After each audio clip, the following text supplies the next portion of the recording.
වැඩ නමකට ඉන්න එකට එන්න පෙරට ගෙන හෙටට පළ ටික ටික ගරු විදුහල්පතිගුරු පියාණන්ගෙන්ද නියෝජ්‍ය විදුහල්පතිගුරු මෑණියන්ගෙන්ද ආරාධිත අමුත්තන්ගෙන්ද ආචාර්ය මණ්ඩලයේ ගුරු මෑණිවරුන්ගෙන්ද පියවරුන්ගෙන්ද පැමිණ සිටින දෙමාපියන්ගෙන්ද අද දින නිල ලාංඡන ලබාගත් සොයිරියන්ගෙන්ද ශිෂ්‍යත්ව විභාගයේ සමත් අද දින පාසලට පැමිණ සිටින අයියලා අක්කලාගෙන්ද අවසරයි.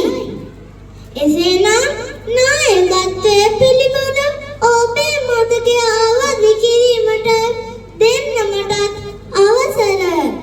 අද දින නිල ලාංඡන ලබාගත් සොයිරියන්ටම හදවතින්ම ස්තුති කරනවා. ඒ වගේම ශිෂ්‍යත්ව විභාගයේ සමත් අද දින පාසලට පැමිණ සිටින අයියලා අක්කලාටත් සුබ පතනවා.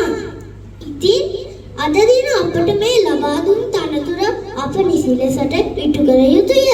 ඒක අපේ වගකීමක් හා යුතුයකමකි. ඉතින් නිවැරදි නායකයෙකු තුළ තිබිය යුතු ලක්ෂණ කිහිපයක් මා ඔබට මතක් කර දෙන්නම්. බුද්ධිමත්කම, කීකරුකම, අන් අයට ආදර්ශමත් වීම, නායකත්වය හිමි වූ විට උඩඟු නොවීම, අන් අයව පහත් කිරීමෙන් වැළකීමද හොඳ නායකයෙකු තුළ තිබිය යුතු ලක්ෂණ කිහිපයකි. ඉතින් අපිත් නිවැරදි නායකයෙකු ලෙස හැසිරෙන්නයි මා ඔබෙන් ඉල්ලා සිටිනවා. පාට සුවඳ එක වගේ